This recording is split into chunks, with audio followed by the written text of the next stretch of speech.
Assalamualaikum warahmatullahi wabarakatuh. Jadi materi kita pada hari ini pada mata kuliah Geologi Tata Lingkungan, yaitu Geologi dan Pembangunan Nasional. Bahwa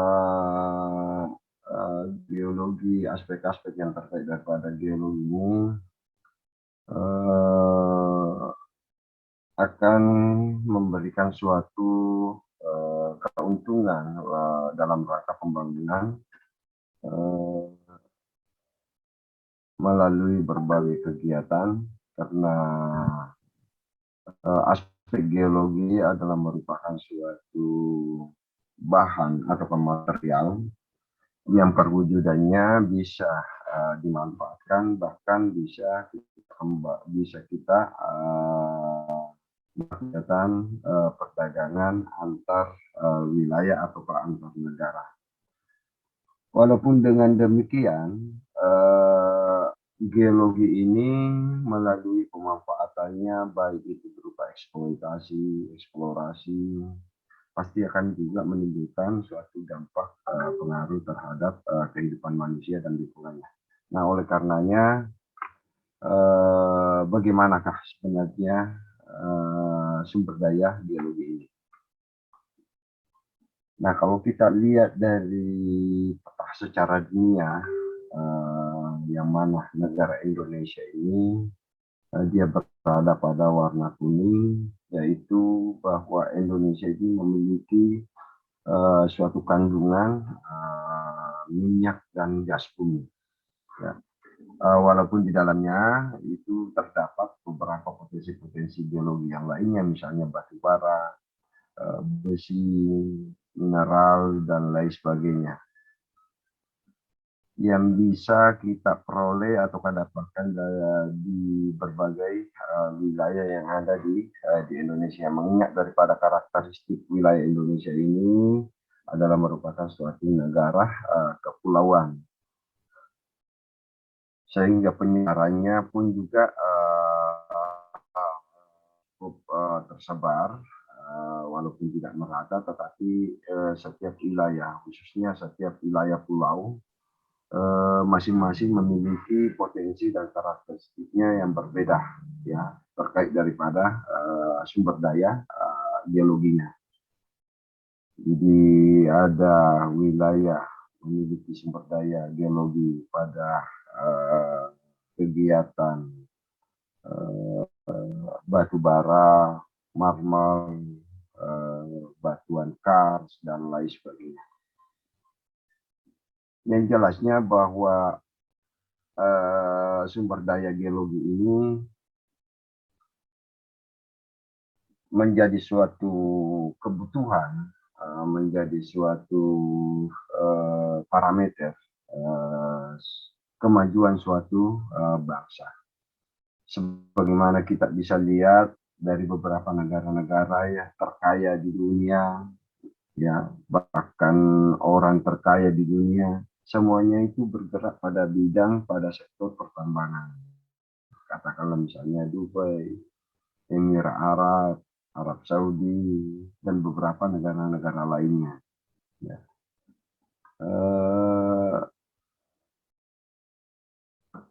Nah, kalau kita mau cermati lebih jauh, lebih seksama dalam kehidupan kita sehari-hari, bahwa terkadang kita mau ya mana yang kita lakukan sekarang,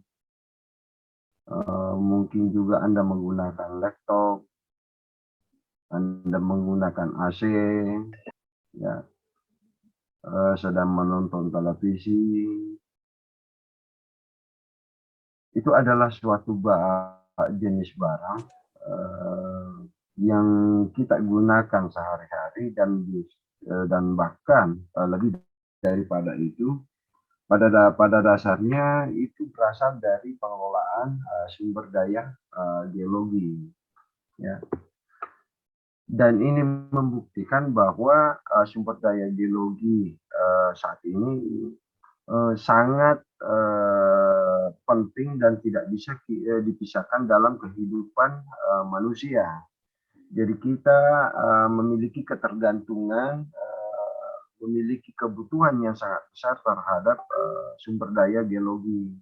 Karena hampir semua kegiatan-kegiatan yang dilakukan, yang dibutuhkan dalam perwujudan benda tertentu itu berasalnya dari sumber daya geologi. Nah, tentu di sini ada pertanyaan. Apa yang dimaksud sebenarnya dengan sumber daya geologi tersebut? Nah, coba kita lihat. Jadi sumber daya geologi ini mengacu kepada sama unsur, baik itu berupa padat, gas, dan cair. Karena kita ketahui bahwa unsur-unsur kehidupan kita ada yang sifatnya padat, ada sifatnya gas, dan ada sifatnya cair. Dan seringkali kita berhadapan dengan unsur-unsur ini. Bahkan kita juga berada di dalam lingkaran unsur-unsur tersebut. Nah, unsur-unsur padat, gas, dan cair ini yang sumbernya dari bumi, baik itu dalam bentuk kerak bumi, permukaan, maupun yang ada di bawah permukaan, itu adalah suatu unsur yang bisa diperoleh melalui kegiatan-kegiatan eksploitasi, ya. Jadi hanya bisa kita dapatkan dan bisa kita temui dengan melalui suatu kegiatan eksploitasi. Jadi mungkin secara tidak sadar kita sudah bisa menemukan unsur-unsur ini, tetapi dia hanya menjadi sesuatu unsur yang tidak memberikan aspek apa-apa terhadap kehidupan manusia, manakala ini tidak dilakukan suatu pengelolaan. Di dalam untuk melakukan suatu pengelolaan, maka terlebih dahulu perlu dilakukan suatu kegiatan eksploitasi, artinya bahwa kita akan melakukan suatu pengambilan, penyedotan, kemudian kita kumpulkan, kemudian diolah sedemikian rupa menjadi sesuatu yang bisa kita manfaatkan. Manfaatkan dalam bentuk energi atau kita manfaatkan dalam bentuk barang, misalnya. Katakanlah misalnya besi, juga itu adalah merupakan sumber daya daripada geologi. Nah, bagaimana pentingnya besi ini terhadap kehidupan manusia? Itu adalah sangat penting, sangat besar. Nah, kalau kita melihat sumber daya geologi ini yang bisa kita bedakan menjadi 3 kelompok. Yang pertama adalah sumber daya materi, ya sebagaimana tadi kita sudah sampaikan. Dan ini bisa kita manfaatkan dengan berbagai bentuk fisik, juga termasuk dalam jenis ataukah bentuk atau mineral logam dan non logam, batu mulia, dan lain-lain. Jadi kalau yang dimaksudkan di sini sumber daya yang dimaksudkan dalam bentuk fisiknya, ya katakanlah misalnya itu tadi plastik yang sumbernya dari hasil penyulingan minyak, limbah daripada limbah minyak, yang kemudian itulah yang kemudian diambil limbahnya, dilakukan suatu pengolahan, ya, sehingga dia menjadi suatu bahan baku untuk bahan plastik, lilin, dan lain sebagainya, ya. Juga ada jenis sumber daya geologi ini dalam bentuk seperti alaminya tidak mengalami suatu perubahan, walaupun itu dilakukan suatu pengolahan seperti batuan, ya, batuan yang tidak perlu lagi kita olah, meskipun sebagian bisa digunakan, yang pemanfaatannya harus terlebih dahulu harus dilakukan suatu pengolahan. Katakanlah misalnya batu pondasi bangunan, ya, batu pondasi bangunan secara alamiah hanya merupakan suatu batuan. Kemudian karena kemajuan teknologi dan kebutuhan manusia, maka dirubahlah ataukah diuraikan dalam bentuk jenis barang tertentu. Katakanlah misalnya ada batu koral atau batu ciping yang menjadi suatu bahan baku untuk kegiatan pengocoran misalnya, ya, bahkan kalau lebih jauh dari itu, katakanlah misalnya batu mulia, ya, emas ini menjadi suatu nilai, menjadi suatu barang yang memiliki nilai yang tinggi, ya. Jadi dengan berbagai bentuk, dengan berbagai pemanfaatan yang dilakukan. Berdasarkan daripada catatan sejarah bahwa emas itu menjadi suatu alat untuk melakukan suatu kegiatan transaksi, ya, melakukan suatu transaksi dalam artian bahwa itu dipergunakan menjadi suatu mata uang, ya, mata uang pada zaman dahulu. Bahkan sampai sekarang ini kegiatan-kegiatan perdagangan di perbankan misalnya itu masih juga menggunakan batu mulia ini. Artinya bahwa sumber daya geologi dalam bentuk materi ini itu memiliki suatu nilai yang sangat besar, ya, memiliki nilai yang sangat besar. Bukan berarti yang lainnya tidak memiliki suatu nilai. Kemudian ada sumber daya energi, ya. Sumber daya energi ini terdiri atas bisa kita kelompokkan seperti batu bara, minyak dan gas bumi, panas bumi, air tanah, air terjun dan lain-lain.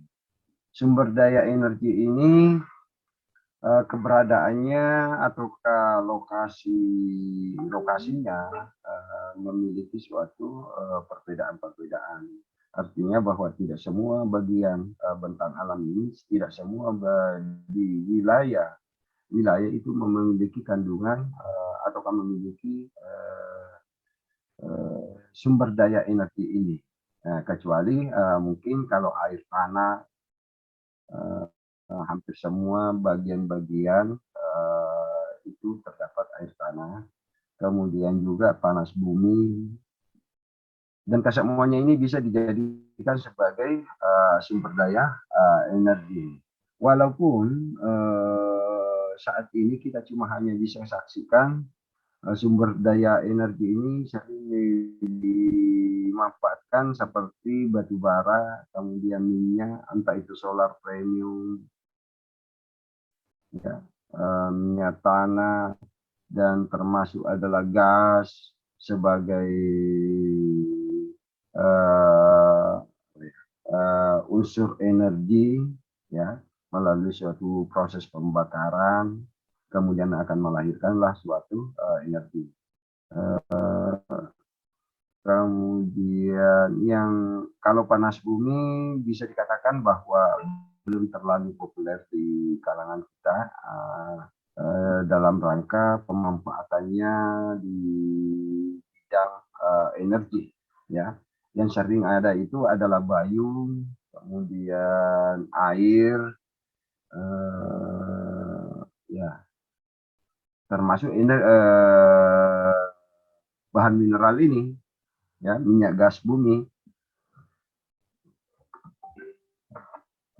Jadi misalnya untuk air itu biasa digunakan, dimanfaatkan pada daerah-daerah tertentu, yang menjadi suatu, eee, objek yang dapat menggerakkan suatu turbin, yang kemudian kita kenal namanya PLTA. Jadi pembangkit listrik tenaga air, ya.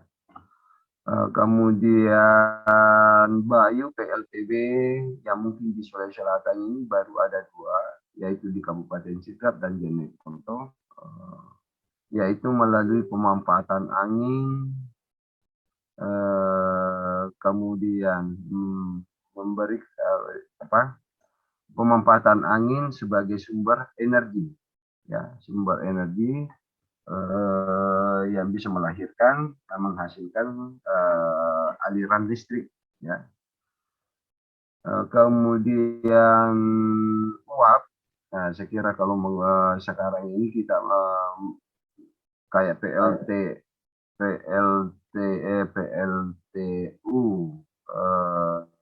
Telok yang ada di Kota Makassar itu menggunakan sistem uap. Tetapi uap yang digunakan itu berasal dari proses pembakaran minyak, ya. Jadi toh juga itu kembali lagi bahwa dia menggunakan minyak. Sementara kita ketahui bahwa dari semua sumber daya energi ini ada yang ada yang memiliki masa untuk habis, dan ada yang tidak. Katakanlah misalnya air, pemanfaatan air dengan bayu atau angin berbeda dengan misalnya dengan batu bara, minyak dan gas bumi. Sementara kita ketahui bahwa jenis bahan sumber daya geologi ini itu tidak terbaharukan, ya. Artinya begitu kita melakukan pengambilan, maka tidak mungkin bisa kita mendapatkan kembali. Sebenarnya bisa, tetapi membutuhkan waktu yang sangat lama. Ya, mungkin sudah sekian beberapa generasi itu baru terbentuk sedikit, ya. Tetapi secara umum bisa dikatakan bahwa itu tidak terbarukan. Angin juga sebenarnya tidak terbarukan, air juga tidak terbarukan. Artinya bahwa posisinya itu masih tetap terus ada, ya, terus ada. Kalau misalnya air itu hanya dipengaruhi oleh beberapa kegiatan-kegiatan yang dilakukan oleh manusia sehingga ini bisa mengalami suatu perubahan, ya, mengalami suatu perubahan. Begitu pula juga dengan misalnya dengan menggunakan angin secara alamiah itu hanya bisa mengalami suatu perubahan-perubahan arah arah arah datang angin, ya. Kalaupun misalnya kecepatan kurang lebih tidak terlalu mengalami suatu perubahan pada suatu daerah yang memiliki suatu potensi untuk pengembangan PLTB, ya. Jadi makanya kincir angin itu memang didesain untuk selalu berputar mengikuti arah angin. Kalau hari ini arah anginnya berasal dari utara, maka dia akan menghadap ke arah utara, ya. Kalau besok lusa dia agak condong atau bergeser sedikit, maka kincir angin ini biasanya juga berputar, ya. Kemudian sumber daya ruang, ya, sumber daya ruang, ya, termasuk yang kita kenal, yang kita manfaatkan tempat seperti saat ini, ya. Dan sumber daya ruang inilah yang sering menjadi suatu isu permasalahan-permasalahan yang banyak terjadi. Karena dia merupakan suatu tempat atau sebagai wadah di mana tempat ini atau wadah ini akan menampung seluruh makhluk hidup dan segala aktivitas yang dikembangkan oleh manusia di dalam suatu ruang. Bayangkan kalau yang mau menempati populasinya banyak dan disertai dengan aktivitas dan sarana dan prasarana, maka potensi terjadinya suatu konflik di dalam suatu ruang itu sangat memungkinkan untuk terjadi. Nah, tadi kita sudah lihat bahwa sumber daya geologi ini bisa secara garis besarnya itu dikelompokkan menjadi dua, yaitu sumber daya geologi yang terbarukan dan sumber daya geologi tidak terbarukan. Jadi sumber daya geologi terbarukan ini dalam pengertiannya adalah sumber daya geologi yang bisa bertambah melalui regenerasi alami, ya, regenerasi alami. Seperti misalnya ya unsur-unsur sumber daya geologi, air dan tanah, ya. Jadi sebenarnya air itu tidak bertambah, hanya saja itu bisa mengalami suatu penambahan pada suatu daerah atau mengalami suatu pengurangan pada waktu tertentu. Jadi sikluslah yang menentukan keberadaan daripada sumber daya tersebut. Ya. Kemudian sumber daya geologi tidak terbarukan, saya kira ini sudah sangat jelas bahwa sumber daya geologi yang tidak terbarukan ini memiliki suatu nilai yang sangat strategis, ya, sangat strategis dan bernilai tinggi. Makanya kalau ada pengusaha-pengusaha, ada orang memiliki suatu tambang minyak, itu biasanya cepat sekali kaya. Karena kenapa? Barangnya itu jenis barangnya itu sangat strategis, ya. Kenapa dia sangat strategis? Karena itu tadi, karena dia menempati sesuatu bagian yang tidak terbaharukan, ya. Kalau dalam bentuk benda-benda itu biasanya kita sebut sebagai benda-benda kuno, ataukah apa lagi namanya, barang-barang yang sudah tidak diproduksi lagi, ya. Jadi itulah yang menyebabkan benda tersebut itu menjadi mahal, ya. Karena nilainya mahal, kenapa dia nilainya mahal? Karena pemanfaatannya selain daripada keberadaannya yang terbatas, juga memiliki suatu pemanfaatan yang sangat besar, ya, sangat besar karena dia bisa menjadi suatu sumber energi. Bahkan kenapa terjadi suatu perang dunia satu dua, salah satu penyebabnya itu adalah penguasaan, keinginan untuk melakukan penguasaan sumber energi, ya. Karena ada teori yang mengatakan bahwa siapa yang menguasai sumber energi, maka dia adalah sebagai negara terbesar. Maka wajarlah kalau misalnya negara Timur Tengah,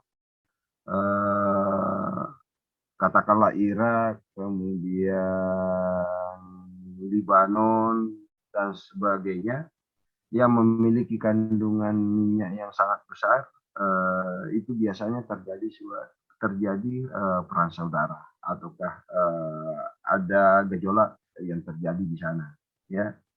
Terlepas dari aspek politis, adanya campur tangan dari negara-negara dari luar, tetapi intinya bahwa terjadinya suatu peperangan, terjadinya suatu persoalan di bumi ini, salah satu penyebabnya itu adalah karena sumber daya energi ini. Bayangkan kalau kita menguasai sumber energi, kita bisa menampung, sementara kita tahu bahwa sumber energi inilah menjadi bahan baku unsur utama dalam kegiatan transportasi. Ya, jadi siapa yang menguasai energi, maka dia adalah bisa menjadi suatu negara yang besar dan kaya. Terutama sebagai negara penguasa. Anda sudah bisa memahami dan tahu bagaimana upaya negara-negara tertentu untuk menjadi suatu negara adidaya atau negara terbesar. Ya. Di satu sisi beberapa negara-negara atau tempat-tempat di mana kehidupan masyarakatnya yang relatif masih miskin, belum maju, tetapi dia memiliki suatu potensi sumber daya energi yang sangat besar, maka dilakukanlah suatu eksploitasi, ya, yang secara beransur-ansur mengalami suatu perubahan pada daerah tersebut, terutama dari aspek sosial, ekonomi, dan infrastruktur suatu wilayah. Nah, bagaimana sumber daya geologi di Indonesia? Kita mungkin bisa mengawali. Atau sampai sini ada pertanyaan?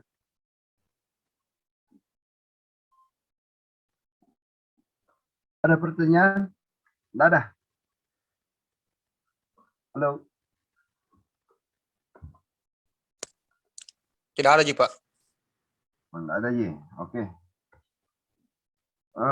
Sumber daya geologi Indonesia.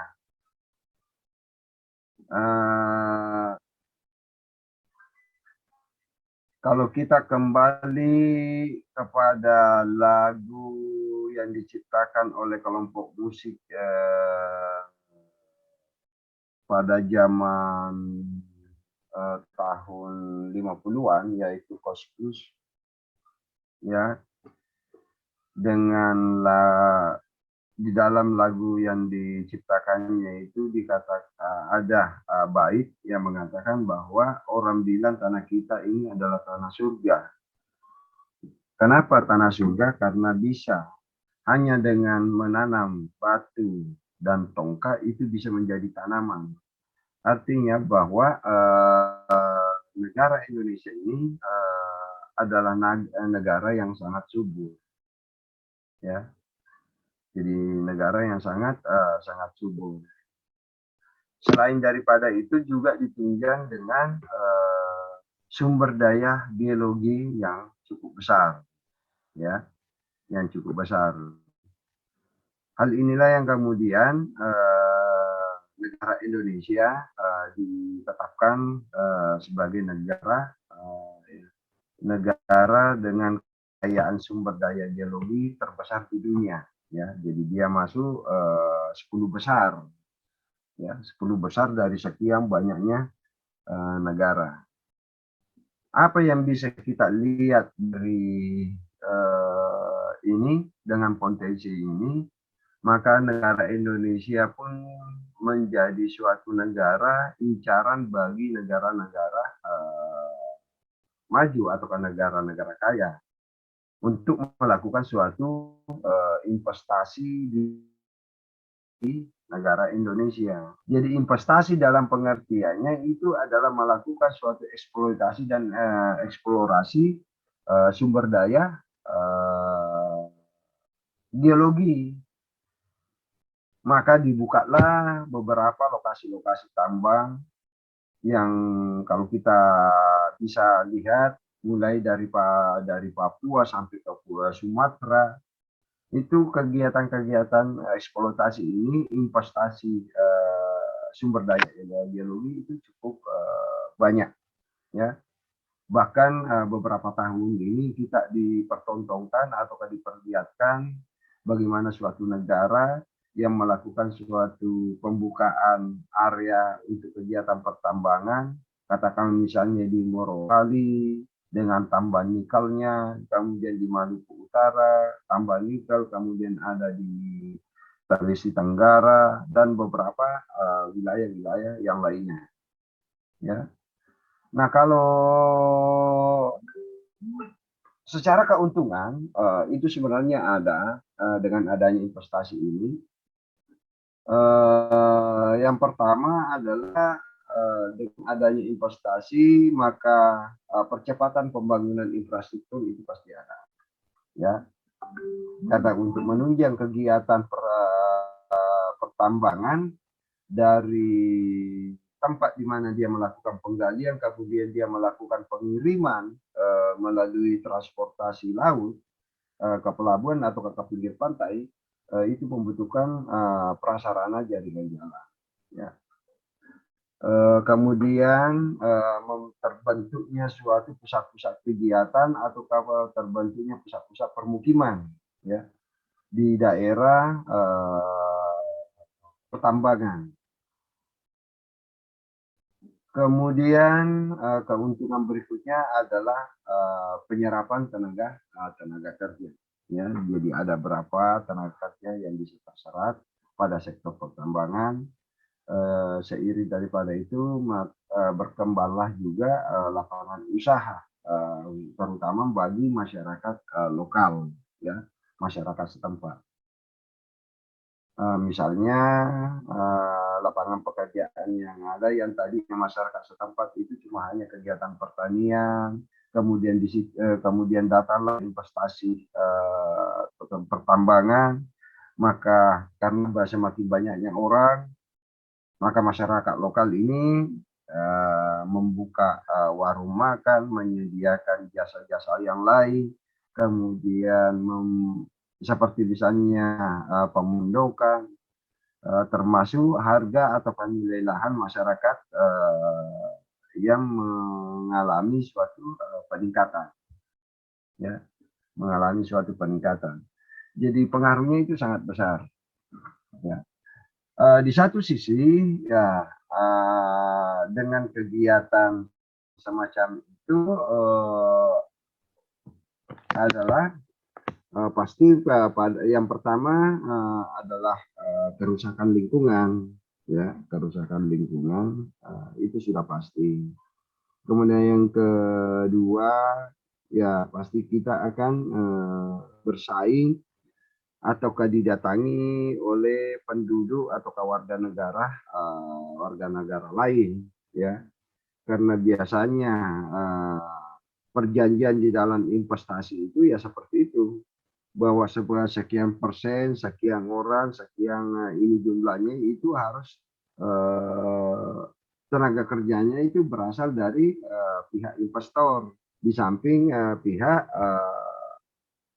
pemilik lahan, dalam hal ini adalah negara Indonesia atau daerah di mana kegiatan pertambangan itu dilakukan, ya. Nah, kalau kita melihat dari catatan yang ada bahwa sumber daya geologi Indonesia ini tahun 2018 itu mencapai katakanlah sumber daya tembaga itu mencapai 12 berapa namanya ini triliun juta, ya. Ton boksit itu kurang lebih, berarti ini triliun, ya, triliun ton.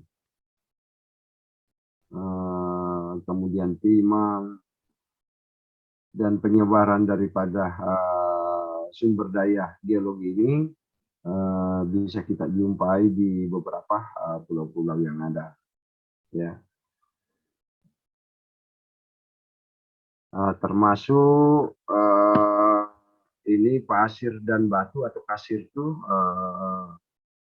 menjadi suatu bahan baku bagi kegiatan pembangunan, dan jenis sirti ini biasanya tidak dalam posisi sebagai bahan material yang harus dilakukan ekspor, kecuali kecuali untuk wilayah negara tertentu. Katakanlah misalnya Singapura itu sumbernya ataukah asal daripada situ ataukah pasir yang dimanfaatkan itu berasal dari sekitar Pulau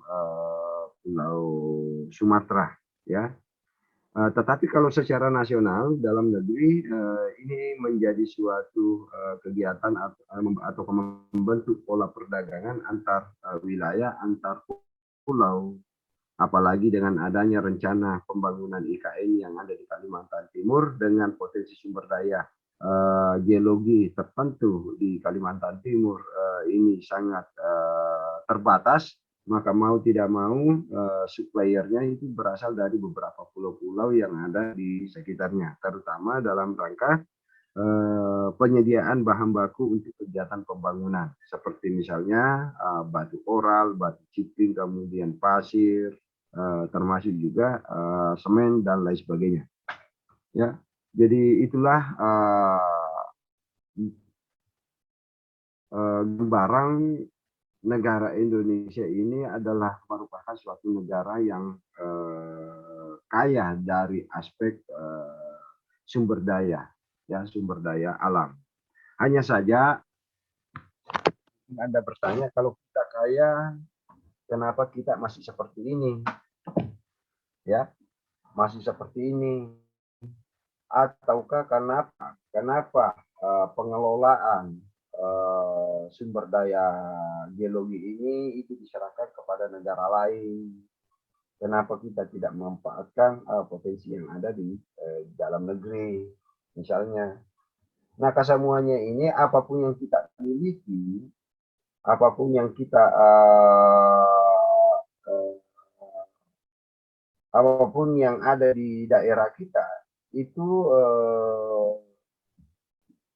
sangat ditentukan pada aspek political will, ya. Jadi ada unsur politik juga menjadi suatu penentu, ya. Kalau secara nasional mengatakan bahwa ini harus dilakukan investor asing, maka investor asing.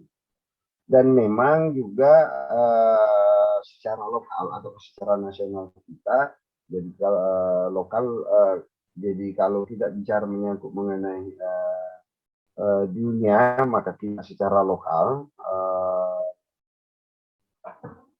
kemampuan untuk bersaing itu relatif masih rendah, ya. Hanya saja potensi sumber daya manusia Indonesia ini belum termanfaatkan secara maksimal, ya, secara maksimal, sehingga kebanyakan masyarakat yang ada di Indonesia ini, masyarakat Indonesia itu lebih cenderung ke keluar, ya. Mungkin karena disebabkan oleh gaji upah yang relatif rendah dibandingkan dengan skillnya atau keahliannya, ya. Gitu.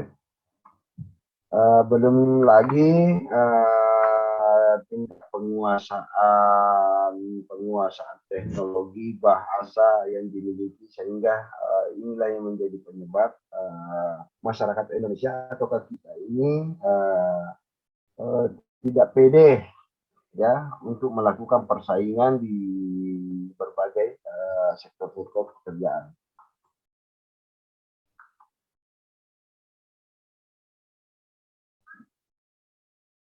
Nah, ini ada ini ada informasi bahwa Indonesia itu kalau jenis batu bara, Indonesia memiliki 3,5% dari total cadangan yang ada di dunia. Ya.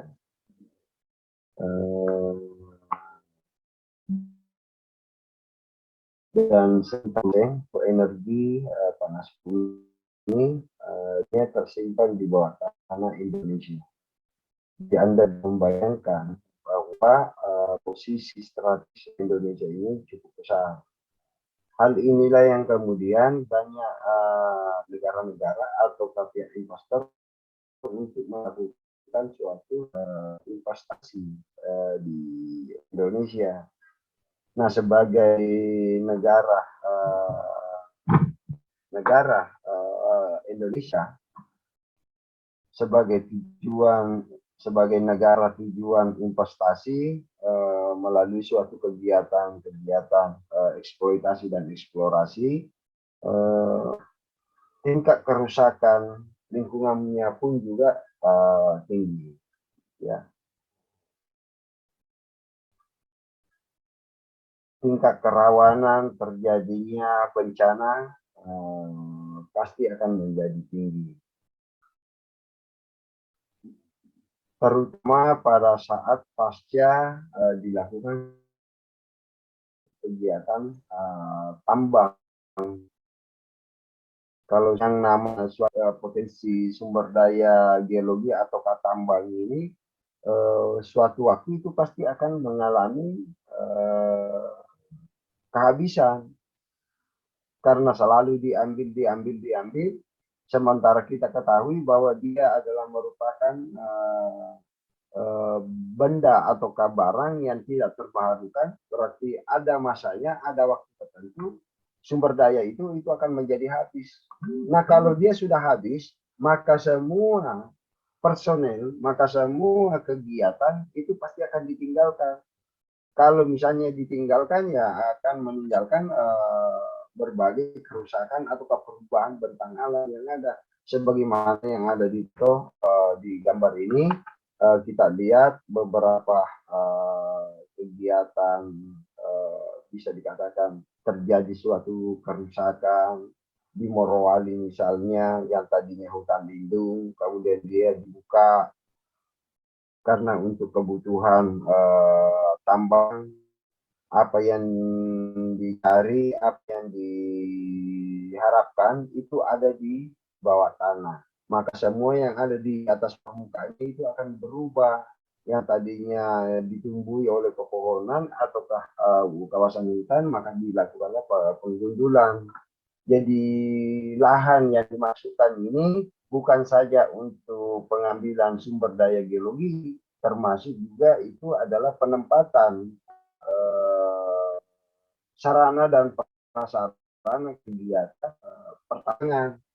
Katakanlah misalnya kantor, kemudian base camp, kemudian workshop, kemudian tempat-tempat penampungan sementara sebelum dibawa ke pelabuhan.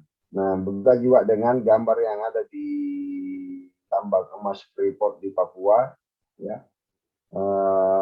di bagian tengah, ya, di bagian tengah.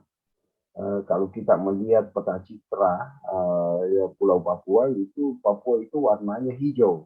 Artinya tingkat kerapatan pepohonan itu masih sangat besar, sangat tinggi.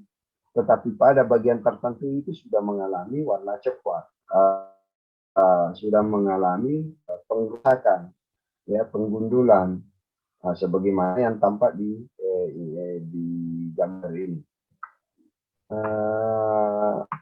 Karena butiran emas ini itu berada di bawah, jadi mau tidak mau pasti akan melakukan penggalian, ya, melakukan suatu penggalian. Hal yang sama juga terjadi di Surwato, yaitu tambang nikel ya yang dilakukan oleh PT Vale, ya. Itu menghasilkan suatu gubangan tanah yang pada dasarnya adalah merubah bentang alam dan bentang lahan, ya, yang tadinya gunung kemudian menjadi suatu kawah, menjadi suatu gubangan karena pengambilan material yang suatu saat ini juga bisa menjadi suatu pemicu terjadi suatu bencana pada daerah tersebut. Nah, peran geologi dalam pembangunan, maka ini perlu dilakukan suatu optimalisasi. Ya, kenapa penting dan perlu dilakukan demikian optimalisasi? Kita tahu dan paham bahwa sumber daya geologi ini ada yang terbarukan dan ada yang tidak. Ya, artinya keberadaannya itu terbatas. dan akan menjadi punah, menjadi habis pada waktu tertentu. Tingkat penyebarannya pun juga itu berbeda-beda. Nah, oleh karenanya, maka yang perlu dilakukan adalah melakukan basis untuk perencanaan dan penataan wilayah. Artinya bahwa perencanaan wilayah yang didasarkan kepada potensi sumber daya yang dimiliki setiap wilayah tersebut, ya, sehingga dalam pola ruang ada untuk kegiatan pertambangan, ada jenis kegiatan budidaya yang lain dan sebagainya. Begitu pula juga dengan perencanaan pengembangan sumber daya alam. Bagaimana, seperti apa pola kemitraannya dalam rangka pengembangan sumber daya alam ini, ya. Apakah dilakukan dengan dilakukan misalnya bahwa daerah tersebut itu terisolir, kemudian bagaimana sharing pemanfaatan infrastruktur, bagaimana keberadaan sumbangsi daripada investor terhadap masyarakat setempat, ya, dalam berbagai kehidupan masyarakat setempat, ya. Jadi apakah pada bidang pendidikan, kegiatan sosial lainnya, kesehatan, dan sebagainya. Termasuk di sini adalah basis untuk mitigasi kebencanaan, ya.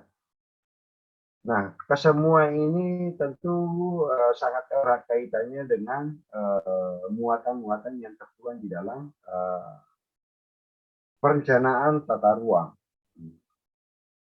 Ya, perencanaan tata ruang. Jadi kita melakukan suatu penataan sedemikian rupa sehingga ini tidak terjadi suatu overlay, tidak terjadi suatu tumpang tindih antara satu dengan yang lainnya, dan menjadi suatu bahan guna melihat secara keseluruhan daripada wilayah untuk dikembangkan yang memanfaatkan potensi sumber daya alam setempat, terutama sumber daya geologi. Kemudian dalam rangka kegiatan pembangunan atau development plan, kalau tadi yang pertama itu adalah spatial plan, ya. Sekarang ini masuk kepada development plan, misalnya bagaimana sumber daya alam ini untuk pembangunan daerah, ya. Jadi katakanlah misalnya untuk tambang galian C diperlukan ataukah tidak, tentang alam atau lokasi di mana saja bisa kita ambil, ya. Karena tidak bisa juga mengatakan bahwa kita tidak suka lagi tambang karena itu merusak. Karena di satu sisi tambang ini atau sumber daya geologi ini menjadi bahan baku untuk kegiatan pembangunan. Karena kita tidak bisa melakukan pembangunan kalau tidak ada sumber bahan baku, sumber bahan baku yang berasal dari sumber daya geologi. Nah, kemudian bagaimana pemanfaatan daripada sumber daya alam ini untuk kesejahteraan masyarakat setempat, terutama daerah tambang, ya, daerah tambang yang secara klasik bisa kita lihat dan pahami terkait daripada ini adalah seberapa besar persentase penduduk lokal itu dipekerjakan pada kegiatan yang dikembangkan, ya. Jadi seberapa besar penduduk yang dipekerjakan, sehingga jumlah pengangguran, jumlah orang yang tidak bekerja pada lokasi yang bersangkutan itu bisa berkurang, ya. Karena dengan sendirinya masyarakat yang bekerja akan bisa menjadi sejahtera, ya, karena dia sudah memiliki pendapatan tetap, ya, pendapatan tetap. Kemudian pemanfaatan sumber daya alam ramah lingkungan. Jadi konsep daripada pembangunan secara internasional, nasional, bagaimana upaya atau mewujudkan suatu kegiatan pembangunan melalui pemanfaatan sumber daya alam yang ramah lingkungan. Yang mungkin juga ini bisa kita lihat salah satunya dengan dikembangkannya misalnya biosolar. Karena kalau kita menggunakan katakanlah solar pun, maka tingkat emisinya atau gas beracunnya di udara pada saat dia keluar dari knalpot itu sangat besar, ya. Maka terus dilakukanlah suatu inovasi mencari sesuatu yang baru sehingga menghasilkan suatu yang disebut sebagai biosolar, ya, yang merupakan suatu proses yang dilakukan secara buatan, tidak lagi memanfaatkan sumber daya geologi, ya, yang sifatnya terbatas, tetapi ini dilakukan dari sesuatu yang berkembang secara alami atau berkembang biak secara alami, kemudian dimanfaatkan melalui suatu pengolahan menjadi suatu produk tertentu yang bisa menyamai ataukah bisa dimanfaatkan untuk jenis kegiatan tertentu, terutama sebagai bahan baku untuk pembakaran di dalam mesin. Tentu ini akan selalu juga diiringi dengan perkembangan teknologi, ya. Makanya biasa Anda mendengar atau melihat bahwa jenis mesin kendaraan itu menggunakan injeksi, ada lagi sekarang ini saya lupa namanya, ada DOP, ya. Jadi misalnya itu adalah merupakan suatu perkembangan teknologi, ya. Begitu pula juga dengan ini dengan giatnya beberapa negara mengembangkan mobil-mobil listrik, misalnya, ya, mobil-mobil listrik. Jadi sudah tidak ada lagi ketergantungan terhadap fosil ataukah premium solar yang merupakan sumber daya alam yang tidak terbarukan dan jumlahnya itu semakin sedikit, ya. Maka dilakukanlah suatu inovasi pemikiran menggunakan semuanya serba baterai, ya, serba baterai. Sehingga diharapkanlah nantinya akan terwujud suatu pembangunan, terwujudlah suatu wilayah atau kota yang berwawasan lingkungan.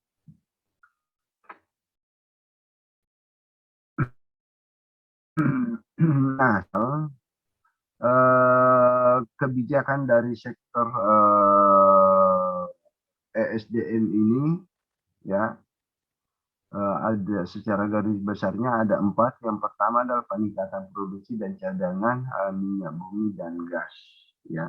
Jadi secara nasional negara ini harus melakukan seperti ini, ya. Tetap melakukan suatu peningkatan produksi, tetapi bagaimana juga kita melalui cadangan minyak gas yang ada, ya. Karena semakin terjadi suatu peningkatan, secara otomatis perolehan pendapatan devisa negara, pendapatan PDB negara itu atau daerah itu juga semakin tinggi. Kemudian peningkatan produktivitas dan pemerataan energi serta penggunaan energi terbarukan, peningkatan produksi dan nilai tambah produksi pertambangan, pengurangan dampak negatif akibat kegiatan pertambangan. Saya kira ini adalah suatu wujud nyata suatu negara atau daerah melihat dan melakukan suatu pengelolaan sumber daya yang dimiliki. sehingga terjadilah suatu keselarasan antara pembangunan yang dilakukan dengan pemanfaatan sumber daya yang dimiliki di daerah tersebut, sehingga terjadilah suatu pertumbuhan-pertumbuhan baru ataukah terjadilah suatu bangkitan ekonomi wilayah yang secara menyeluruh.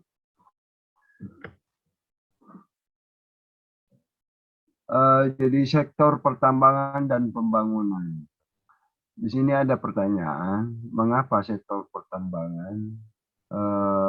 Sektor pertambangan ini tadi kita sudah singgung, sebenarnya kalau kita lihatnya sebagai bisnis, jadi bisnis pertambangan ini sebenarnya memiliki atau merupakan jenis usaha yang berisiko tinggi, ya, dan sifatnya adalah padat modal. Kenapa dia berisiko tinggi? Karena memiliki nilai investasi yang sangat besar, yang harus disediakan. Walaupun keuntungan yang diperoleh itu juga sangat besar, tetapi risiko-risiko yang bisa dialami itu juga sangat besar, ya. Terlebih lagi bahwa keberadaan daripada sumber daya geologi ini yang dimaksudkan itu umumnya berada pada daerah-daerah terpencil, daerah pelosok, atau bahkan di jauh dari kawasan hutan. Ya, kenapa dia padat modal? Ya, sifatnya dia adalah padat modal. Jadi kegiatan pertambangan itu memiliki suatu sifat padat modal, nilai investasinya sangat besar, tetapi hanya di segelintir orang yang bisa menikmati, ya, hanya segelintir yang bisa menikmati perolehan keuntungan yang ditimbulkan itu hanya pada pengusaha-pengusaha yang terkait, ya.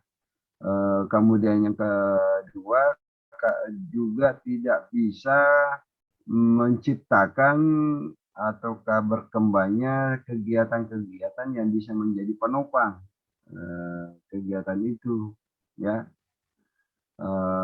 Beda dengan kegiatan-kegiatan yang sifatnya seperti kegiatan UKM.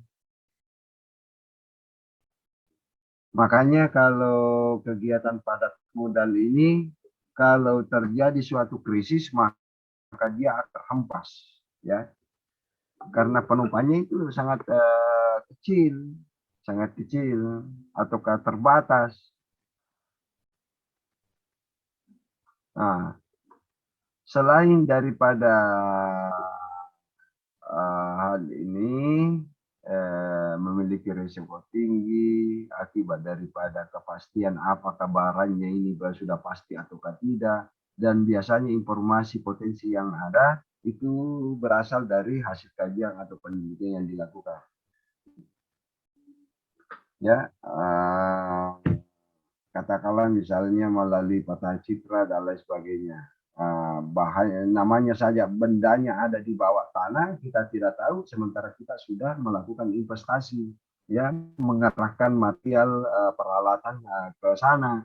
Tiba di sana kita melakukan penggalian, misalnya melakukan aktivitas, ternyata bendanya itu tidak ada, maka tentu akan menimbulkan kerugian yang sangat besar. Belum lagi karena adanya gangguan keamanan dan lain sebagainya, ya.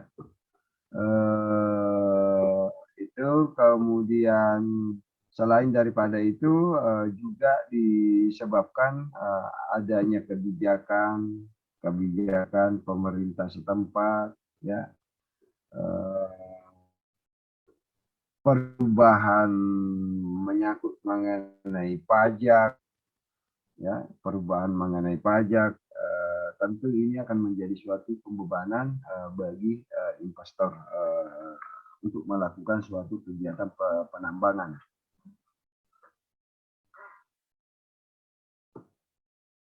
Nah, sementara di dalam dunia usaha selamanya ingin mendapatkan suatu keuntungan yang semakin banyak, ya, semakin banyak.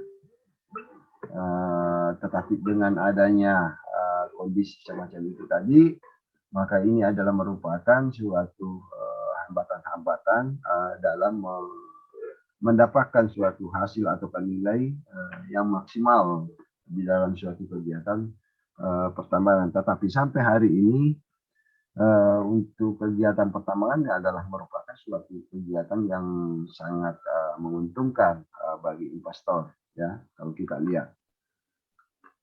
Ini masih ada ini berapa, lima lagi ya.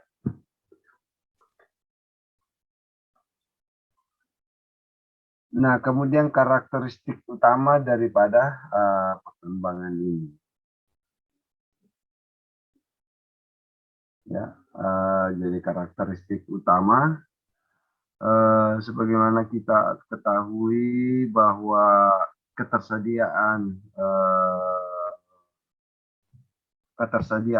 cadangan-cadangan potensi tambang ini itu akan mengalami suatu penyusutan atau berkurang pada waktu-waktu tertentu, ya.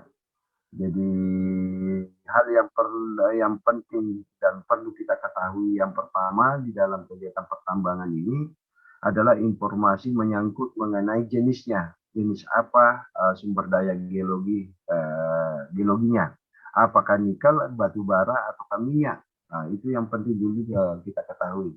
Kemudian yang kedua yang perlu kita ketahui adalah berapa jumlah volumenya, ya, supaya kita bisa membuat suatu estimasi berapa tahun kira-kira kita bisa melakukan kegiatan penambangan, karena ini terkait daripada besaran modal dan jenis peralatan yang digunakan atau jenis teknologi yang digunakan.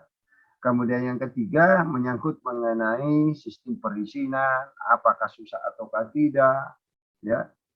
Kemudian berikutnya menyangkut mengenai pembagian hasil, ya, itu tadi meliputi berapa nilai yang diterima oleh suatu daerah atau negara terhadap kegiatan eksploitasi, ya, melalui pemotongan pajak, pemotongan pajak. Kemudian berikutnya menyangkut mengenai jaminan keamanan, ya,